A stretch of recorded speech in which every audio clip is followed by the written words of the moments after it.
15টা সুন্নত মুখস্থ রাখতে হবে। 1 নাম্বার সুন্নত ফজরের সালাত জামাতে পড়তে হবে। 2 নামাজ মুনাফিকদের কাছে সবচেয়ে কঠিন, একটা হচ্ছে ফজরের নামাজ আর একটা এশার নামাজ। 2 নাম্বার সুন্নাহ হচ্ছে আসওয়াক, মেসওয়াক করা। মাতফারাতুন লিল ফাম মারদাতুন লিররাব, মেসওয়াক করলে দাঁত পরিষ্কার থাকে, আল্লাহ খুশি হয়ে যায়। বিশ্বনবী বলেছেন যদি আমার উম্মতের জন্য কষ্ট না হতো প্রত্যেক নামাজের আগে মেসওয়াক করা আমি ফরজ করে দিতাম। মেসওয়াক ছিল বিশ্বনবীর জীবনের শেষ আমল। এই মেসওয়াক করে বিশ্বনবী শেষ নিঃশ্বাস ত্যাগ করেছেন। বিশ্বনবী বলতেন নি'মা সিওয়াকি আয-যাইতুন ফাইন্নাহু সিওয়াকি ওয়া সিওয়াকুল আমবিয়া মিন ক্বাবলি। জাইতুনের ডালের মেসওয়াক কতই না ভালো, কারণ এটা দিয়ে আমিও মেসওয়াক করি, আমার আগে সব নবীরাই জাইতুনের ডাল দিয়ে মেসওয়াক করেছে। সুবহানাল্লাহ। 3 নাম্বার হচ্ছে দুহুন, তেল মালিশ করবেন। বিশ্বনবী জাইতুনের তেল চুলে আর গায়ে দিতেন। বিশ্বনবী বলতেন ওয়াদাহিনু ফাইন্না ফিত তাদহিনি বারাকাত, তেল খাও, তেল দাও, তেল মালিশ করো, তেলের ভেতরে আল্লাহ বরকত ঢুকাইয়া দিছে।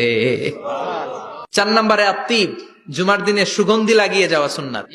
বিশ্বনবী বলতেন এই দুনিয়ার 3টা জিনিস আমার কাছে সবচাইতে প্রিয়, হুব্বিবা ইলাইয়া মিন দুনিয়াকুম সালাস। 1 হচ্ছে আন-নিসা, নারীদেরকে আমি পছন্দ করি। 2 হচ্ছে আত্তিব, সুগন্ধি লাগাতে আমি পছন্দ করি।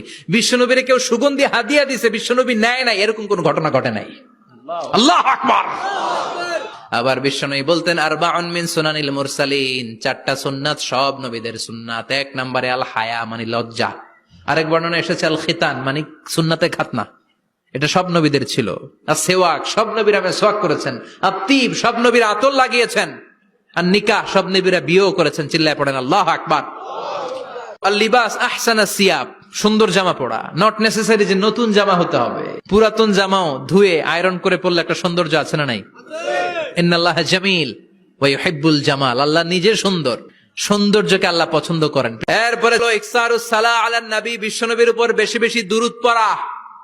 বিশ্বনবী বলতেন জুমার দিন শ্রেষ্ঠ দিন, এই দিন আমার উপর বেশি বেশি দুরূদ পড়ো। ফাইন্না সালাতাকুম মা'রুদাতুন আলাইয়া, কেননা তোমরা যে আমার উপর দুরূদ পড়ো, আমি মরে যাওয়ার পরে এই দুরূদগুলো কে পাঠিয়েছে তার নাম, তার বাবার নাম সহ ফেরেশতারা আমার কবরে দিয়ে আসে। সুবহানাল্লাহ। সাহাবারা বললেন ইয়া রাসূলুল্লাহ কাইফা সালাতুনা মা'রুদাতুন আলাইক, আপনি মরে যাওয়ার পরে আমাদের দুরূদ কেমন করে আপনি দেখবেন? ওয়াকাদ আরিমতা, আপনি তো পচে গলে মাটির সাথে মিশে যাবেন। বিশ্বনবী বলেন ইন্নাল্লাহা হাররামা আলাল আরদি আন তাকুলা আজসাদাল আম্বিয়া, নবীদের লাশকে খেয়ে ফেলা, নবীদের লাশকে পচিয়ে ফেলা জমিনের সব মাটির জন্য আল্লাহ হারাম করে দিয়েছেন। এরপরে বিশ্বনবী বলতেন জুমার দিনে সূরাতুল কাহাফ পড়বা, কাহাফ পড়া সুন্নাহ। বিশ্বনবী বললেন সূরাতুল কাহাফ যে তেলাওয়াত করবে ইয়াকুনু লাহু নূর, এই সূরাতুল কাহাফ কিয়ামতের দিন তার সামনে বিশাল একটা আলো হয়ে আসবে। এই আলো দিয়ে পুলসিরাত পার হয়ে ওই বান্দা জান্নাতের ভেতরে ঢুকে যাবে।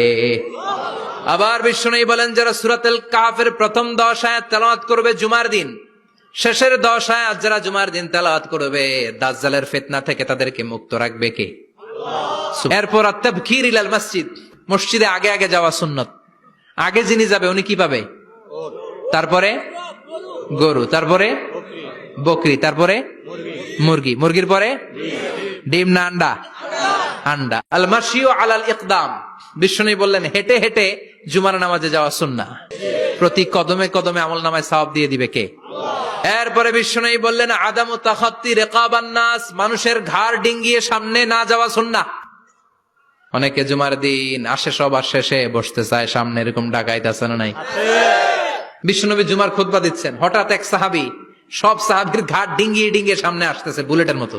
বিশ্বনবী বললেন থামো, এজেলেস, বসো মিয়া, ফাকাদ আযাইতা ওয়া আনাইতা, আসছো দেরি করে আবার মুসল্লিদেরকে কষ্ট দিচ্ছ। যেখানে জায়গায় পাবেন ওইখানে বসবেন, মানুষের ঘাট ডিঙ্গিয়ে সামনের কাতারে যাওয়া এটা ঠিক না।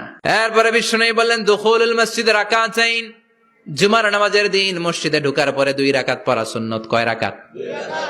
এরপরে বিশ্বনবী বললেন ইনসাত, চুপ থেকে খুতবা শুনবা। তাহলে জুমার নামাজে কথা বলা যাবে না, কেউ কথা বললে চুপ করো, এই কথাটাও বলতে বিশ্বনবী নিষেধ করেছেন। চিল্লায় বলেন ঠিক কিনা? এরপরে মজার একটা কথা বিশ্বনবী বলেছেন জুমার নামাজ পড়তে যে যদি কারো ঘুম আসে জায়গা চেঞ্জ করে বসো। পুরো মসজিদের ডানে বায়ে রহমতে ঠাসা, খালি ঘুম আর ঘুম, আছে না নাই? ঘুম আসলে কি করবেন? উঠে যাবেন, উঠে জায়গা চেঞ্জ করবেন, পানির ঝাপটা দিবেন, ঘুম দূর করে দিবে কে? তারপরে বিশ্বনবী বললেন জুমার দিন দোয়া করলে কবুল হয়। এটা কখন? অনেক ইখতিলাফ আছে, বেশিরভাগ মুহাদ্দিসিন বলেছেন জুমার দিন আসরের নামাজের পর থেকে মাগরিবের আগ পর্যন্ত, বিশেষ করে মাগরিবের আগের আধা ঘন্টা, এই সময় আল্লাহর কাছে বান্দা যদি কিছু চায় এই দোয়া আল্লাহ ফিরিয়ে দেয়। না। এই 15টা সুন্নাত আমল করা যাবে তো? সবাই রাজি?